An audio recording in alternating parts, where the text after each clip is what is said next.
Nesse momento, o The Batman tem no Rotten Tomatoes 85% de aprovação, 72% no site Metacritic, mas mesmo assim, isso não impediu que o The Batman tivesse alguns pontos negativos. E tem algumas críticas aqui que até levantam alguns pontos negativos interessantes, que tem uma certa lógica, mas tem outras críticas que às vezes levantam alguns pontos que não fazem sentido. Então, como vocês também estavam pedindo pra gente reagir às críticas negativas do The Batman, pra gente dar a nossa opinião e tentar refutar esses argumentos, a gente decidiu fazer exatamente isso que vocês pediram.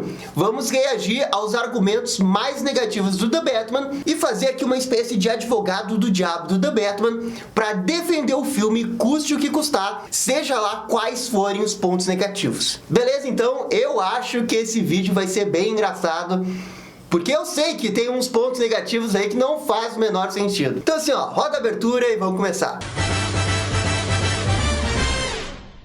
E pessoal, só antes de a gente começar o vídeo, já vai deixando o bate-like e o bate-comentário, que isso já ajuda demais aqui o canal. Muito obrigado pra todo mundo que faz isso. Beleza? Então aqui ó, no meu Twitter eu pedi pra vocês mandarem os pontos negativos mais absurdos que vocês viram em críticas da internet. E assim ó, a resposta de todo mundo foi muito impressionante, porque em uma hora já tinha mais de 200 comentários. Então, muito obrigado para todo mundo que respondeu ali. Aqui o Lucas do The Batman falando: o filme é muito escuro. Esse aqui é um argumento que eu vi em várias críticas. Mas assim, ó, eu queria entender o que as pessoas entendem como muito escuro. Na minha opinião, o filme não era escuro. Ele usava bem o contraste de iluminação, tanto preto com tons vermelhos, para dar uma ambientação muito soturna de Gotham. Esse daí foi de fato o grande objetivo do filme. A ideia do filme é de fato ser escuro, mas assim, ó, existe uma grande diferença entre filme escuro e filme que você não consegue enxergar nada. Acho que existe essa grande diferença. O que eu li, inclusive é o relato de algumas pessoas que assistiram no cinema, é que a versão do filme do The Batman pro cinema, que não é a IMAX, essa versão em alguns cinemas não foi bem calibrada pelo próprio cinema. O próprio Miguel, aqui do canal Piuí, ele assistiu o filme com a gente na cabine de imprensa, que era numa cabine IMAX, e a gente viu ali o filme, achou maravilhoso, tudo mais, lindo. E aí ele disse que foi ver o filme num outro cinema, e nessa exibição dele ele achou que estava muito escuro. Então assim, ó, existem variações para esse filme, e pelo que me parece, de fato, esse filme, quando não está em IMAX, ele fica um pouco prejudicado. Não me parece que seja um problema envolvendo a produção do filme, até porque as pessoas que fizeram color grading desse filme provavelmente são os melhores dos melhores que existe na indústria de Hollywood lá nos Estados Unidos. E eu duvido que eles iriam cometer um erro assim de distribuir o filme muito escuro. Me parece muito mais lógico pensar que isso é um problema de calibração do próprio projetor do cinema. Então esse negócio do filme ser escuro tem uma dose de verdade, mas não é necessariamente culpa do filme. Espero ter defendido bem esse ponto. Aqui o Renan Cordeiro. Achei algumas motivações meio forçadas. O Charada tinha raiva do Bruce porque ele era um órfão rico e porque a mídia focava muito nele e deixava outros órfãos de lado. Que leseira. Então, Renan, eu não acho que a motivação do Charada seja forçada. O filme, por estar numa perspectiva sempre do Batman, todo o filme é visto na perspectiva dele. E como o Batman não conseguiu decifrar completamente quem é o Charada, naturalmente algumas lacunas da história dele ficaram incompletas. Mas isso, teoricamente, foi de propósito, porque também é mais ou menos assim que funcionou a história do Seven e do Zodíaco. Na minha interpretação do filme, o Charada não tem raiva do Bruce. Na verdade, ele tem mais uma certa inveja, e pelo fato do Bruce ser rico e não ter sofrido o suficiente, nas palavras do Charada, ele queria punir o Bruce de alguma forma. E foi daí que veio o plano dele de tentar matar o Bruce com aquela carta-bomba. Eu interpreto dessa forma. E na minha cabeça, eu acho que faz um certo sentido. Eu, se fosse o roteirista, eu teria feito levemente diferente. Eu teria feito que o Charada não quisesse matar o Bruce para fazer ele pagar pelo pecado dos pais dele.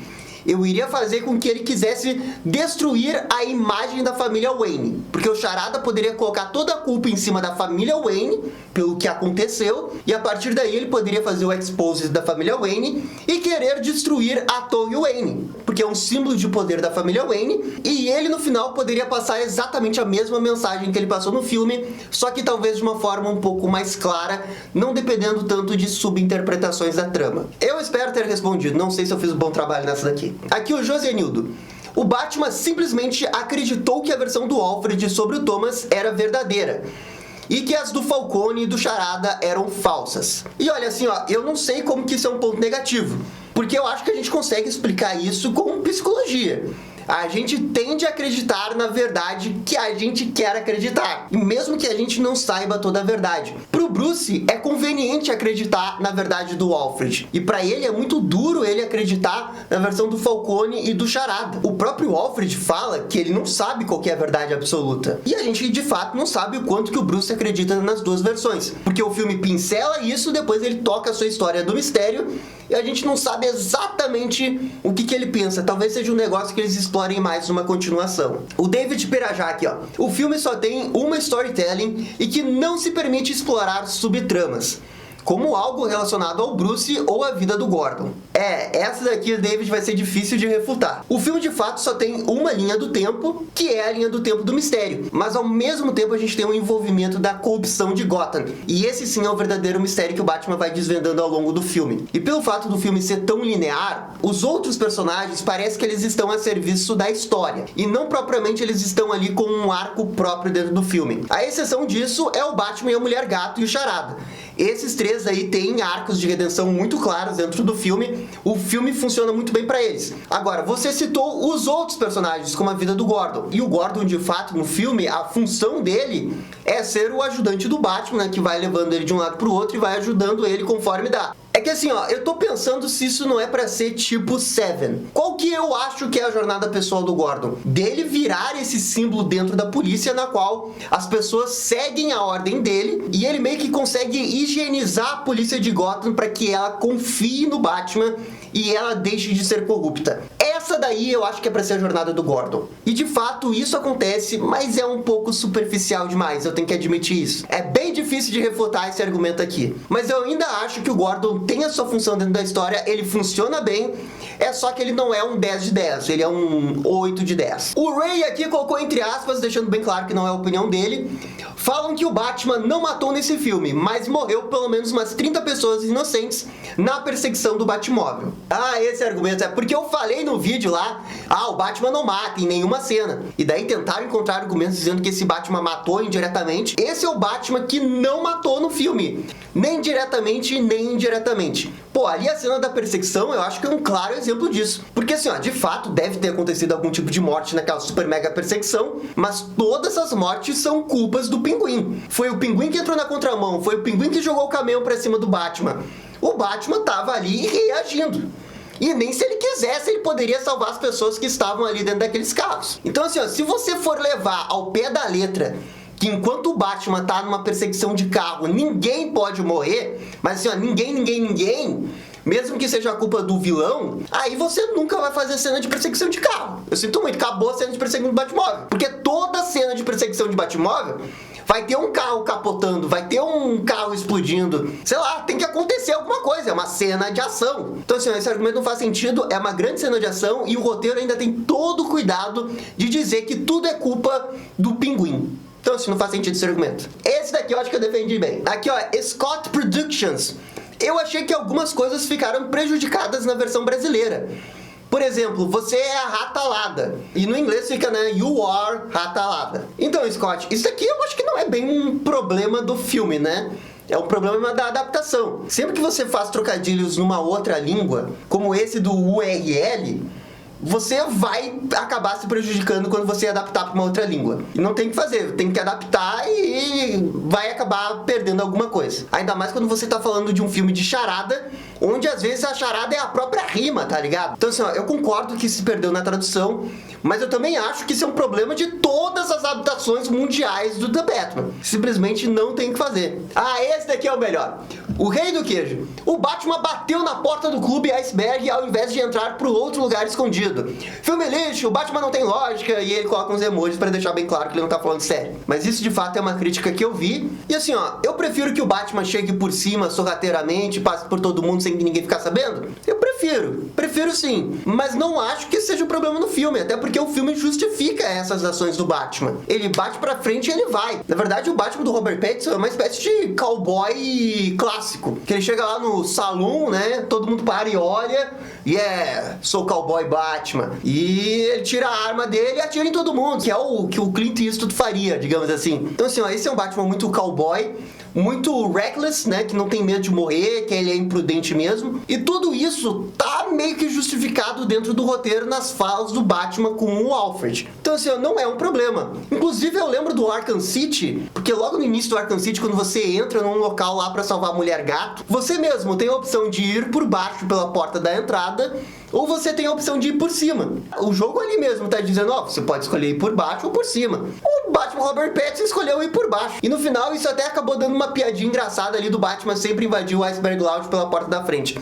Eu achei que isso ficou engraçado. Então assim, isso não é problema. Não é mesmo. E outra coisa, o pessoal sempre fica falando disso do Batman chegar no teto e tal. Mas cara, o Batman chegar na porta da frente também é muito Batman do Dennis O'Neil. É muito Batman do Dennis O'Neil. O Fabrício B. da Guia disse assim, a família Wayne ser corrupta foi abordada de forma rasa e o Coringa aparecendo de novo.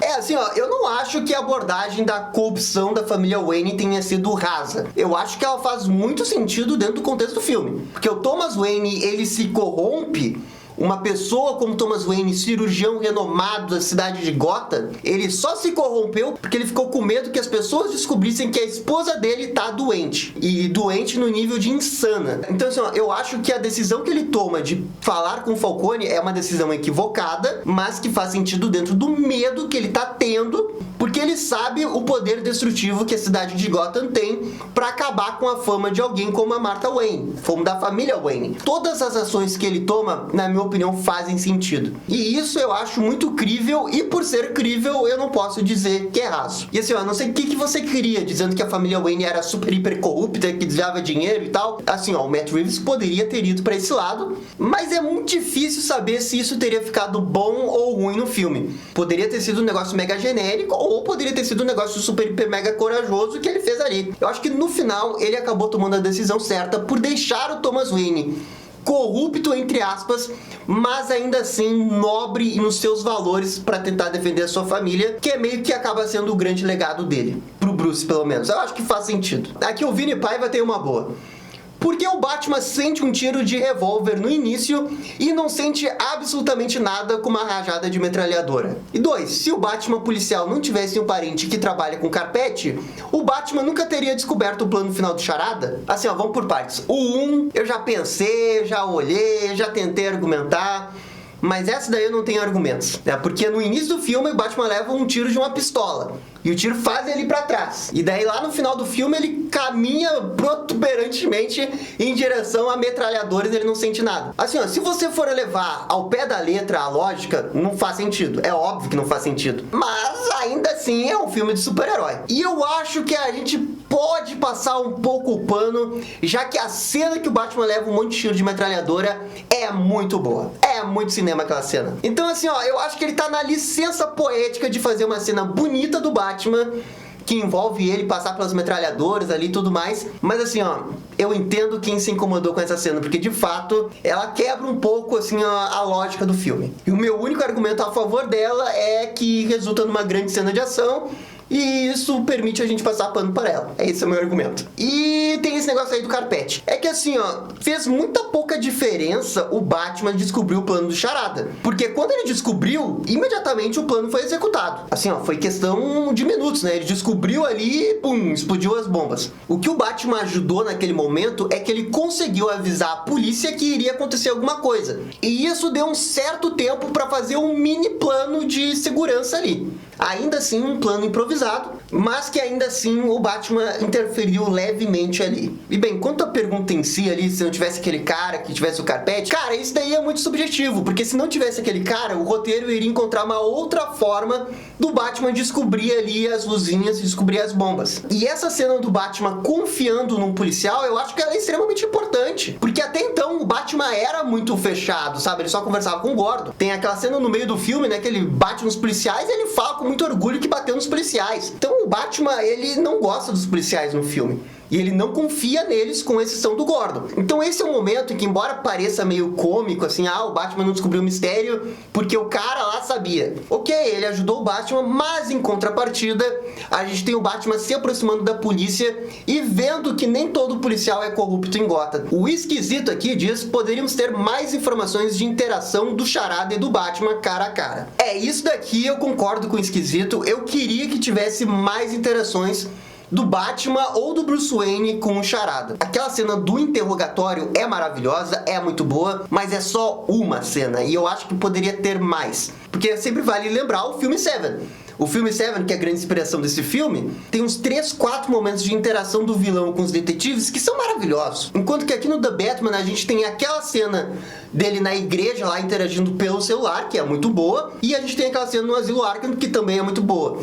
Se tivesse mais uma ou 2 cenas deles interagindo entre si, eu acho que teria agregado ainda mais o filme. Porque eu sinto que cada vez que eles interagiam entre si, a gente tinha uma grande cena, um grande desenvolvimento ali. Eu gosto como que o Charada dá as charadas pro Batman e ele responde na hora, assim, não, justiça, tal coisa. Ele é bom nisso, e esse jogo entre os dois, pra mim, funciona, e eu queria ter mais. Então, assim, essa aqui eu não consegui defender, eu queria mesmo. As que falam que esse Bruce Wayne é ruim porque não posa como playboy, ou que acham um ponto ruim ele só aparecer mais como Batman. Bem, primeiro aqui, Maia, esse negócio de parecer mais Batman nunca vai ser ponto negativo. O filme se chama Batman e não Bruce Wayne. Então eu quero que num filme do Batman, o Batman apareça bastante. E com certeza esse é o filme do Batman que o Batman mais apareceu. Na figura ali, vestido como vigilante mascarado, conhecido como Batman. E o filme manda muito bem nisso. Pra mim, não tem que reclamar disso. Agora, quanto a esse negócio de, ele não tem a sua persona de bilionário fanfarrão, entra realmente naquele ramo da interpretação. Eu gosto bastante do Bruce bilionário fanfarrão que vai na ópera com a Selina Kyle pra disfarçar pra todo mundo. O Batman que faz aparições públicas pra caridade e ele fica todo bonzinho ali. Eu gosto disso. E eu acho que isso sim faz parte da história do Batman, porque faz muito sentido o Bruce, pra mídia, parecer ser uma pessoa e por trás dos panos ele ser outra completamente diferente. Eu sinto falta desse Bruce, só que assim, pra cada coisa que esse filme faz levemente diferente dos quadrinhos, ele sempre justifica. E esse negócio do Bruce ser recluso, esse negócio dele não querer interagir com ninguém fora da esfera do Batman e ele querer ser Batman o tempo todo, né? Quando a Bela Real aparece lá e tenta conversar com ele, ele meio que ignora, ele quer sair dali. Isso daí faz muito sentido por parte da história. Eu vejo isso como uma parte da jornada que o Bruce Wayne vai ter ao longo dos filmes. E que nesse primeiro filme ainda não está completa. O Bruce nesse filme fechou 100% o arco do Batman, agora ele vê com um símbolo de esperança, legal. Mas ele ainda não se decidiu o que fazer com o Bruce. E eu acho que no próximo filme a gente pode ver mais isso. Criando projetos sociais, fazendo alguma coisa para ajudar a cidade. Então eu vejo o Bruce aparecendo muito mais publicamente nos próximos filmes. Então assim, não tem, mas eu acho que pra esse filme funcionou muito melhor do jeito que ficou. Até porque isso ajudou a construir a imagem que o Bruce Wayne tá obcecado em ser Batman. Né? Batman é a missão dele o tempo todo. É só isso que o guia.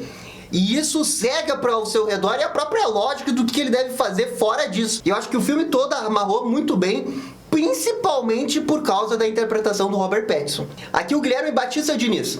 O Batman do Matt Reeves não é um filme de super-herói. Cadê a ação frenética? Cadê os visuais bélicos ou a empolgação? Caraca, eu não sei nem como começar a responder isso. Cara, eu acho que o filme do The Batman é o filme mais super-herói que o Batman já teve. Porque o Batman passa pela jornada de sair de vingança pra virar o símbolo da esperança. Pelo menos pra Gotham, né? Como que a cidade enxerga o Batman e respeita a imagem do Batman. Poxa, assim, não faz o menor sentido. O Batman é um super-herói. O Batman trabalha pra Liga da Justiça. E daí, assim, sobre esse negócio da ação frenética, assim, não tem uma ação super frenética, de fato, mas eu não vejo como que isso é uma coisa ruim, porque a gente compensa isso com outras coisas, a gente compensa com um clima no ar, a gente compensa com uma história mais lenta, a gente compensa com um mistério, que também são coisas muito Batman, né? Batman não é só ação frenética e bater em capanga feito louco no estilo Arkham.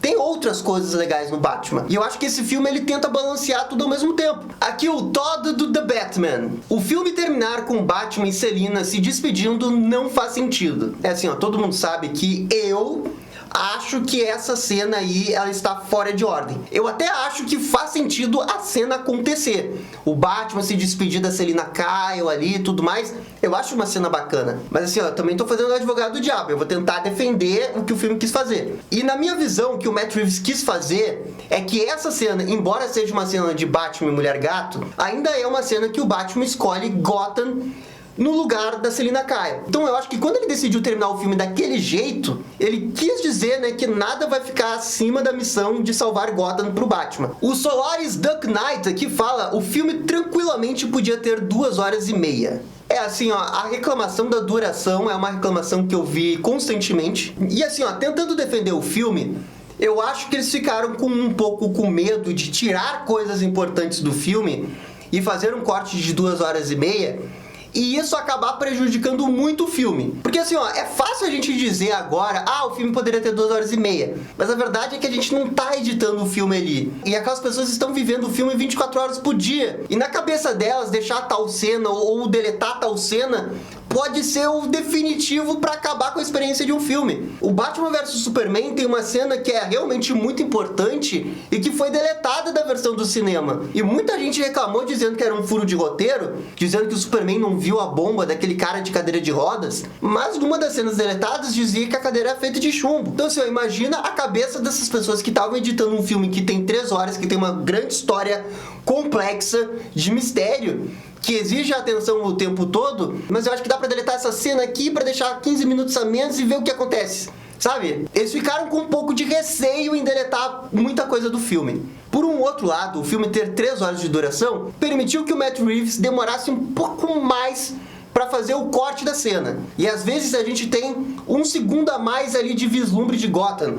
Às vezes a gente tem 1 segundo a mais do Bruce Wayne olhando para a câmera. E isso daí ajuda a gente a entrar mais e mais na Gotham, no Batman, no Charada. Então assim, ó, eu entendo o filme ter 2 horas e 50 minutos. Entendo completamente. Eu não acho de fato que isso é um problema. Eu entendo quem acha que o filme ficou muito longo. Mas eu acho que essas pessoas acharem que o filme ficou muito longo porque justamente o terceiro ato não é tão bom quanto o primeiro e o segundo ato. Daí o filme acaba pesando um pouco para essas pessoas, mas que não necessariamente tem a ver com a duração do filme. Mas, de qualquer jeito, essa é uma reclamação que tá aí, e eu tentei defender da maneira que eu pensei. Espero ter feito um bom trabalho. O Batman não desvendou nada no filme, foi tudo a polícia.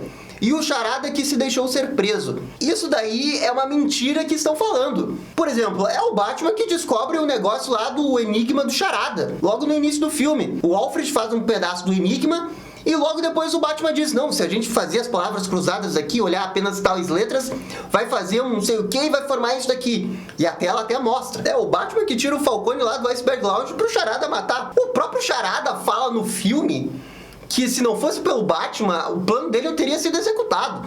Então assim, ó, o Batman é importante pro filme. É totalmente diferente lá do caso do Indiana Jones e a Arca Perdida, que se você tirasse o Indiana Jones, todas as coisas que acontecem no filme, de fato iriam acontecer no filme. Aliás, eu nem sei se isso é verdade, porque faz muito tempo que eu não vejo esse filme, talvez seja até um exagero isso daí. Mas a presença do Batman é fundamental no filme para que as coisas aconteçam conforme elas aconteçam. Se você tira a parte que ele resolve as charadas, o filme não vai pra frente. O pessoal acaba pegando no pé porque tem esse negócio do ratalada, né, que teoricamente era uma coisa fácil de deduzir, mas o Batman levou muito tempo ao longo do filme para chegar na conclusão que era o URL. E essa parte aí do espanhol, eu até devo concordar que é uma barriguinha de roteiro para justificar algumas cenas de ação, como aquela do Batmóvel. Mas de novo, né, uma barriguinha justificada para ter uma grande cena de ação ali no meio. Então, eu de fato perdoo. Eu veria um problema se o Batman não tivesse resolvido isso ao longo do filme. Mas ele resolve, ele só demora um pouquinho mais. Exatamente como aconteceria no episódio do Batman Animated Series. O Batman Animated Series tem algumas coisas bem óbvias que acontecem em alguns episódios, ou mesmo no desenho da Batman, e o Batman, né, fica lá indo de um lado pro outro desvendando. É assim que funciona mais ou menos os roteiros de mistérios do Batman. E essa daqui é uma conveniência, mas eu não acho que seja assim um negócio que seja assim, um ponto negativo. O Alfredista aqui, ó, o Batman não ri no filme. Pois é, essa daí a gente viu lá naquela crítica norte-americana. Sabe por que me irrita esse comentário? Porque esse comentário meio que inflige dizer que o filme não tem humor. Só que a verdade é que o filme tá cheio de piada. E ele tem uns humor, assim, muito Batman. É aquele humor típico carregado do Batman, que é um sarcasmo pesado, uma ironia. O personagem fala, às vezes, um negócio óbvio e isso é engraçado. E o filme tá cheio disso. Então, assim, ó, quando uma pessoa disse, o Batman não ri... velho, complicado, né? Não dá pra levar a sério. O Lorne aqui, ó, o roteiro tenta ser mais grandioso do que ele é de verdade. E acaba parecendo um pouco decepcionante no final, por não assumir a sua própria trama no tamanho que ela tem realmente. E aí, Lorne, assim, ó, a minha opinião é que, de fato, o terceiro ato, ele é grande demais pro que a história se propunha. Eu concordo com você, mas eu tô aqui pra fazer o papel do advogado do diabo. O Matt Murdock do Batman, né? E na minha opinião, faz sentido o papo do Charada de querer imundar Gotham para limpar a cidade. Eu acho que isso tem uma certa lógica, sim, de acontecer. O problema, que eu acho que daí vem a sua decepção, é que o filme, ele não trata esse negócio da água invadir Gotham do jeito que ele merecia. A gente não vê as pessoas sofrendo por essa calamidade, né? O filme, no máximo, fica focado, né, no estádio lá de futebol que tá tendo o comício da Bela Real. E as pessoas que realmente importam, que são as pessoas que estão na rua, a gente não fica sabendo o que aconteceu com elas. E isso daí é um negócio que eu vejo que algumas pessoas se decepcionaram, sim. Mas eu vejo, assim, que o Matt Reeves estava tentando fazer um final meio apoteótico do Batman, uma coisa bem super-heróica, porque ele precisava fazer com que o Batman chegasse à conclusão que a cidade de Gotham, na população, precisa ver o Batman como herói. E tinha que acontecer um negócio, assim, que iria atingir a cidade inteira. E não só atingir, sabe, o candidato a prefeito de Gotham, sabe? Porque eu imagino que a população tá, sabe, realmente não se importando com os candidatos a prefeito de Gotham. Então, ele queria com certeza atingir esses dois níveis, o nível da população e o nível da política. E no papel, eu acho que é realmente boa ideia. Só que a execução que eu acho que realmente ficou devendo um pouco, e é a partir daí que vem a sua frustração, que também é uma frustração que eu vejo muitas outras pessoas compartilhando, e eu acho que tem uma certa lógica dela acontecer, sim. É bem difícil de defender esse argumento, principalmente porque eu estou do lado que acha que poderia ser um pouco melhor, sim. O Rogério Sandonato aqui, ó, o romance do Batman com a Mulher Gato não tem construção. Então, Rogério, eu acho que meio que é pra ser a lógica disso, sabe?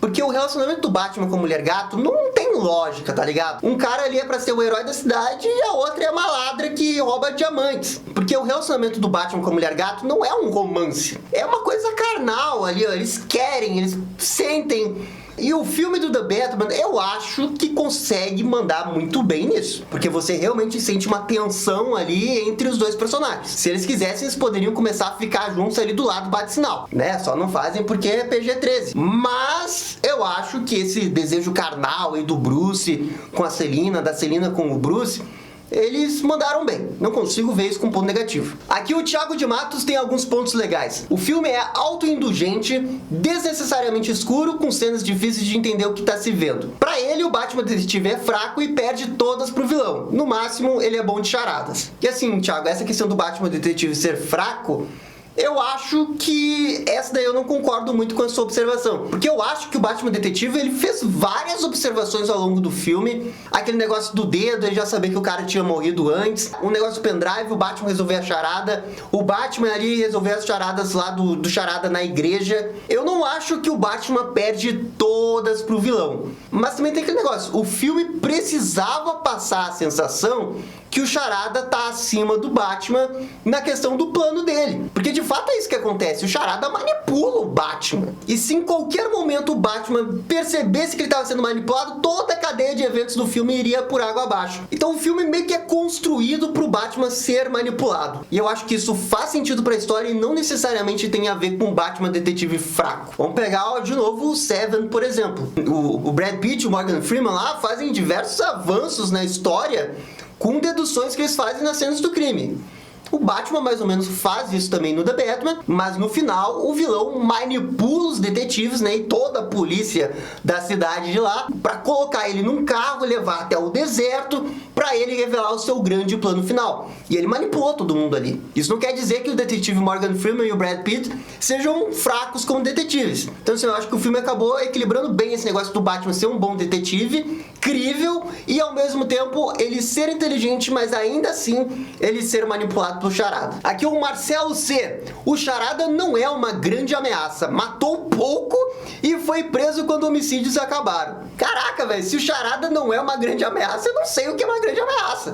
O cara mandou Gotham. Aqui o Guilherme Lonques Pacheco, ele fala assim, ó: não achei que a plot e a subplot se conectaram tão bem. Os subplots, passado da família Wayne e a história da amiga da Mulher Gato, atrapalharam um pouco o pacing do plano do Charada. E assim, Guilherme, isso que você fala é muito parecido com o que o Otávio Ugá falou na crítica dele do The Batman, que na minha opinião é a melhor crítica do The Batman que tem na internet, tá? Porque ele falou um negócio que, assim, aqui na minha opinião ele tem total razão. O Charada, ele tá muito interessado em revelar os crimes da podridão de Gotham.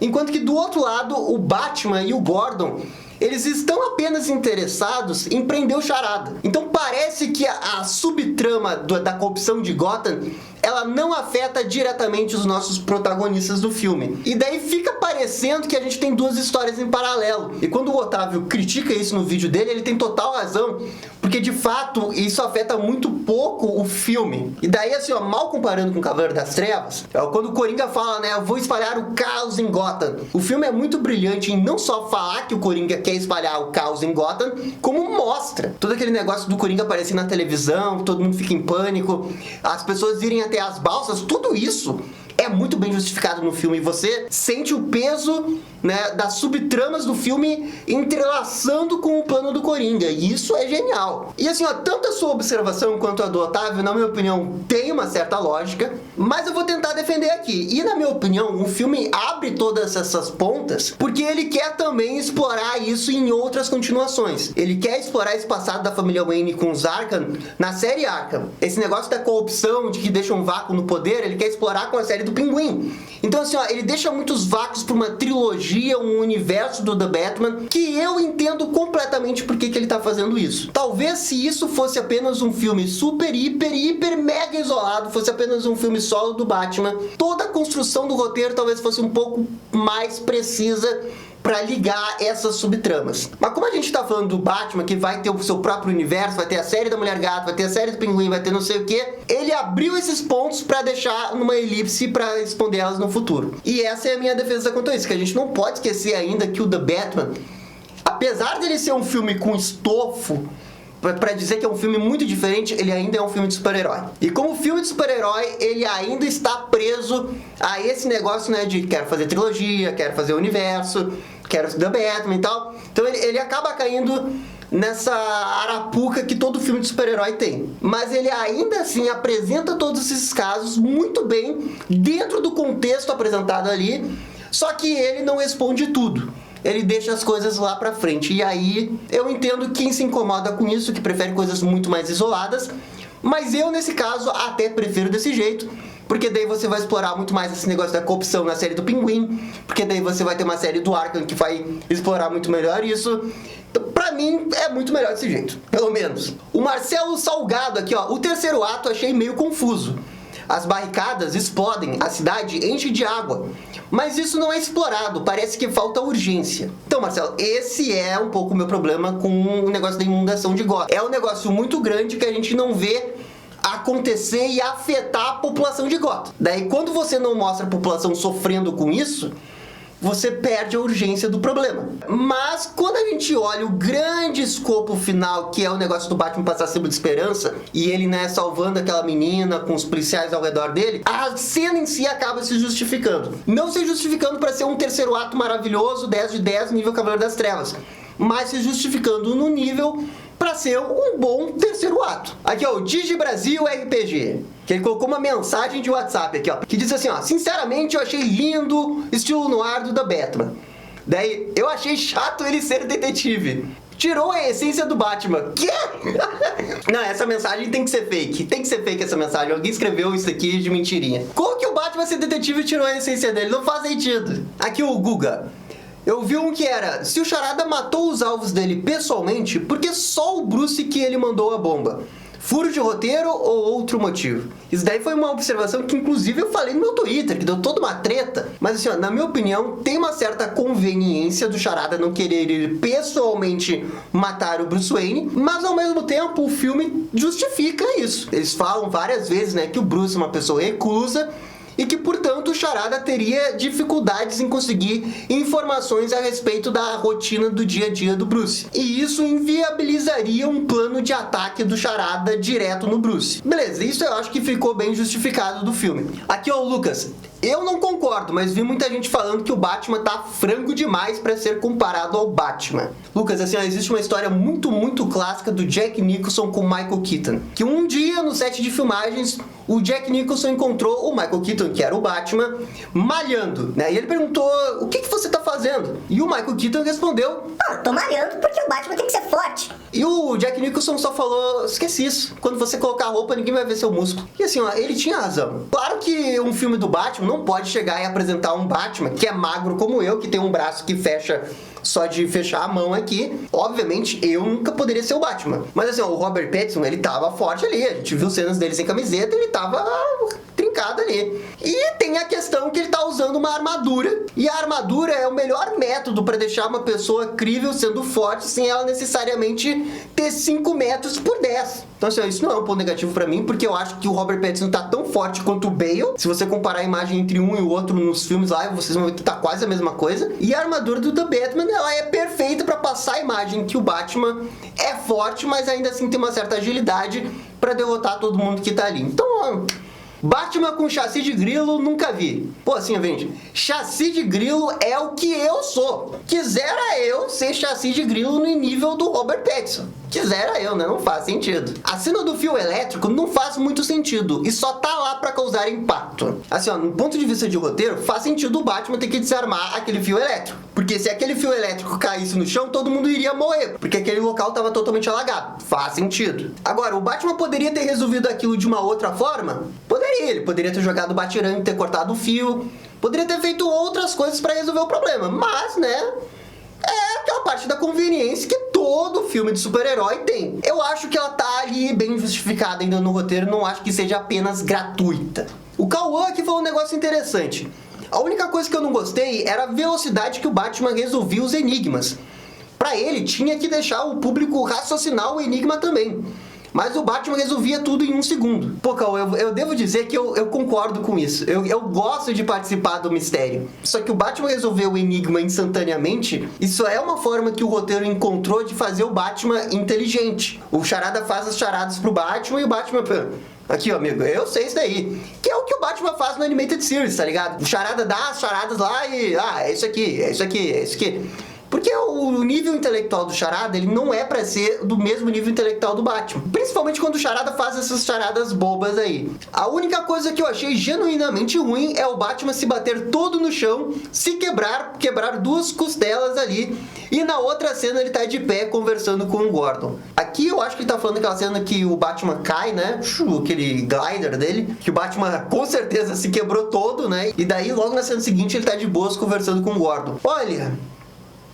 Isso daí até pode ser um erro, mas é meio que um erro pequeno, sabe? Mas é um errinho. Acho que é muito nitpick isso. Eu entendo que é um erro, mas é um erro muito nitpick. Aqui, ó, o Pedrão do Caminhão não foi tão visceral. Sei que era por causa da classificação indicativa, mas queria muito ver algo mais violento e expositivo. Então, Pedrão, isso foi uma observação que eu vi alguns críticos levantarem, que esse é um filme que se dedica à causa noir e ele nunca pode, né, ultrapassar a barreira de se dedicar 100% a isso, porque ele tem que, né, ser PG-13, ele tem que agradar todos os públicos.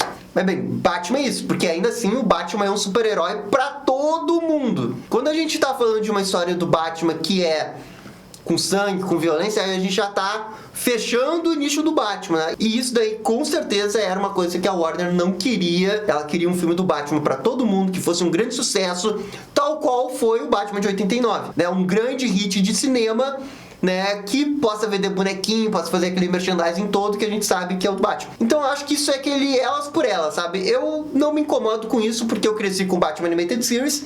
E o Batman Animated Series é um Batman que tem violência, mas ele sabe controlar a sua violência. E às vezes ter censura é uma coisa boa, porque isso permite você explorar mais sua criatividade em fazer cenas chocantes sem mostrar nada.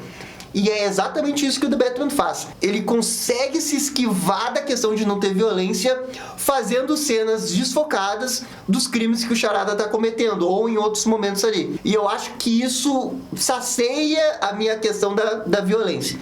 Porque a gente sabe que a violência tá ali, só que a gente não tá autorizado a assistir ela. Eu entendo quem se incomoda com isso, porque faz sentido na visão dessas pessoas, mas daí você tá querendo um filme muito particular do Batman que a gente sabe que não vai acontecer tão cedo assim. Aqui tem mais um comentário do Batman entrando na porta do Iceberg Lounge. Gente, eu realmente tô surpreso o quanto que essa cena incomodou. Assim, ó, é incrível o quanto que essa cena incomodou algumas pessoas. E sabe o que é interessante? Uma das HQs que todo mundo gosta do Batman, que é aquela origem do Jason Todd, que é quando o Jason Todd rouba os pneus do Batmóvel, uma HQ que vem depois do ano 1, que vem depois do Cavaleiro das Trevas, e naquela HQ o Batman sai vestido de Batman no meio da rua e ele sai caminhando, e ele conversa com as pessoas lá do Beco do Crime. Então assim, ó, eu não consigo entender o porquê que as pessoas se incomodaram tanto, mas tanto, com esse negócio do Batman entrar na porta do Iceberg Lounge. Porque o Batman tem essas coisas meio malucas aí também, de entrar pela porta, de andar no meio do dia. Esse negócio de que o Batman é só de noite, ele é 100% sério o tempo todo, ele entra por cima e vai só... Ele funciona também, mas não é o tempo todo, 100%, sabe por quê? Porque cada um escreve o Batman de um jeito diferente. Então assim, ó, eu realmente estou impressionado o quanto que essa cena incomodou. Aqui o Jacobinski. Achei a aparição do Coringa desnecessária. Existem outros vilões. Você tem razão, é um tanto desnecessária. Existem outros vilões do Batman, sim, que inclusive merecem até mais do que aparecer no próximo filme do que o Coringa. Mas eu também fiquei com a sensação que o Matt Reeves quis jogar o Coringa ali, né? Ele quer mostrar o Coringa pra dizer que no universo dele tem Coringa. Porque assim, ó, o Matt Reeves, assim como todo outro cineasta de Hollywood, ele, quando tem o universo do Batman em suas mãos, ele quer mexer com o universo do Batman. É óbvio que se você tem o poder de controlar o universo do Batman, você vai querer fazer o seu próprio Coringa. E é óbvio que você tendo esse poder, você vai ficar ansioso em falar o mais rápido possível do Coringa. E eu acho que o Matt Reeves, ele meio que tava nessa daí. Então, assim, eu não o culpo nem um pouco, porque é um negócio que eu também faria se eu estivesse na posição dele. Eu também iria deixar um easter egg do Coringa ali. Talvez eu fosse fazer diferente, mas ele fez o dele. Então, assim, no ponto de vista de saturação, que a gente já viu muito do Coringa, eu até entendo, mas eu acho que isso não atrapalha tanto o filme. Eu só acho que do jeito que ficou aquela cena do Coringa poderia ser pós-crédito e não tá ali no meio do encerramento do filme. Eu só faria essa alteração de ordem. Aqui, o The Real Pedrinho. A questão do RL, né, do Ratalada, são duas coisas inacreditáveis de preguiçosas. E sabe, Pedrinho, isso daí é uma coisa que eu vejo muitas e muitas pessoas reclamando. Quando eu assisti o filme, isso não me incomodou. Na verdade, eu até achei a solução do URL e URL, né, bem criativa, assim, eu achei bem legal. E assim, ó, o que eu acho que incomodou em defesa dessa cena é que quem responde pro Batman o negócio do elo e lá, a ratalada, é o Pinguim, não é o Batman que chega nessa conclusão. E isso eu acho que incomodou um pouco as pessoas, né? Como é que o Batman não conseguiu perceber isso e o Pinguim percebeu? E assim, ó, eu não sei se a palavra certa é preguiçosa, né? Porque eu não acho que seja uma solução preguiçosa. Mas eu acho que é uma solução ok. Não é assim, meu Deus do céu, é horrível, mas eu também não acho que é, que coisa genial, 7, não acho. Acho que tá um negócio meio termo aí. Nota 7 pra questão do URL. Essa aqui do Juan Rocha é muito boa. O filme foca demais na história. Ah, que absurdo esse filme que foca demais na história. O filme que quer contar uma história, que absurdo. Ah, que absurdo. A Bebê Mila aqui, ó. O roteiro não rebate que a dor do Bruce em ser órfão é menor do que a de outras pessoas só porque ele tem dinheiro. Nossa, eu não concordo com essa frase, não. Porque assim, ó, o que levou o Bruce a ser o Batman é a dor que ele perdeu seus pais. Então, olha só a dor que ele sentiu, o quanto que isso mexeu na cabeça dele pra ele, né, virar o Batman. Então, isso afetou muito a psicologia dele. né? Com certeza o Batman, o Bruce, ele não é uma pessoa normal porque ele se veste de morcego à noite, tá ligado? 100% bem ele não tá. E ele tá assim por causa do trauma de perder seus pais. Então assim, ó, não faz sentido essa frase aí. O filme não faz o contraponto porque a gente viu a jornada toda do Batman. E pra eles mexerem bem nesse contraponto, teria que ir lá na origem do Batman, que era um negócio que o Matt Reeves não queria fazer. Mostrar flashback do Bruce criança? Não. Então, assim, que bom que eles não quiseram fazer esse contraponto. Eles deixaram na visão do Charada. Na visão do Charada, o fato do Bruce ser rico quando perdeu seus pais o colocou numa posição de privilégio, ao contrário do que ele, quando criança, era órfão num orfanato. Essa é a visão do Charada, até certo ponto ele tem razão. O Charada não tem razão quando ele diz que a dor do Bruce é inferior à dele, porque dor é dor e dor não se compara.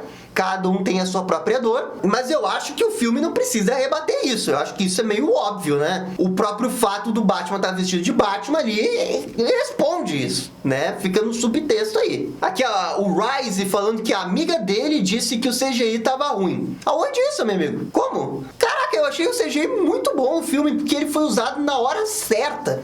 Na medida certa, sabe? Aquela cena que a água tá invadindo Gotham e a gente vê destruindo parte do estádio ali do comício da Bela Real. Cara, eu achei aquele CGI muito bom, mas muito bom. Aqui tem um do Games, aqui ó, ele fica desacordado e é levado pra delegacia. E ninguém tira a máscara dele durante o caminho. Aqui, Games, isso daí é um negócio que não precisamos pensar muito a respeito. É aquele negócio, por que nunca tirou a máscara do Batman? Por que não, tá ligado? É desnecessário a gente ir nesse nível de detalhe. O ponto da história é o seguinte, o Batman ficou desacordado, a polícia poderia tentar tirar o proveito da situação pra tirar a máscara do Batman ali e ver quem que ele é. Esse é o ponto negativo que a situação exigia. Beleza, o filme respondeu isso. Só que a única coisa que ele fez foi tirar o Batman dali da posição onde ele tava pra colocar ele na delegacia. Foi a única coisa. O que acontece nesse meio tempo dessa elipse aí realmente não importa mais. A gente já tá entrando no detalhe do detalhe do detalhe e aí já não interessa mais o filme. Quer um exemplo disso? Cavaleiro das Trevas. O Cavaleiro das Trevas tem aquela cena que o Coringa invade a festa do Bruce e tem uma parte que o Bruce se joga pra salvar a Rachel, né? E ele cai no nível do chão. Nesse momento, o Coringa tá lá em cima e ele teoricamente desceria um elevador pra chegar no nível do térreo e fugir. Se o Batman tivesse ficado parado ali, esperando o Coringa, ele iria ver o Coringa fugir. Por que ele não pegou o Coringa ali? Sabe, isso acontece no Cavaleiro das Trevas e ninguém questiona isso. E por que isso não importa? Porque quando o filme corta uma cena, acabou a cena. É a cena seguinte. A gente entende que há um espaço abrangente entre uma cena e outra, mas nem todo o espaço ali tem que ser preenchido com uma história. E são isso. Agora tem muitos comentários com temas repetidos do que eu já falei aqui. Então assim, ó, eu não sei se eu fiz um bom trabalho defendendo o filme, mas eu tentei dar o meu melhor, tá, gente? Não me culpem, não me culpem. Tentei defender, mas não me culpem por não ter defendido tão bem alguns pontos assim. Se vocês querem comentar outros pontos negativos, também comentem aí. Eu espero que vocês tenham gostado do vídeo e a ideia nunca foi dizer que esse filme não tem pontos negativos, porque ele tem pontos negativos, mas sim muito mais de debater, conversar e explorar mais os pontos negativos para entender melhor o filme como um todo, porque o filme como um todo é os pontos positivos e os pontos negativos, todos eles compõem o filme em si. E a gente tem que querer conversar tanto dos pontos negativos quanto dos pontos positivos, porque isso faz parte do filme. Todo filme tem ponto positivo e todo filme tem ponto negativo. Enfim, gente, eu acho que é isso daí. Muito obrigado e dá-lhe descer! E esse foi o vídeo sobre os pontos negativos do The Batman. E aí, gostaram? Não gostaram? Deixem suas opiniões nos comentários. E se curtiram o vídeo, deixe aquele joinha e inscreva-se no canal para ficar sabendo absolutamente tudo sobre Batman. Obrigado, gente, e até a próxima. Tchau, tchau!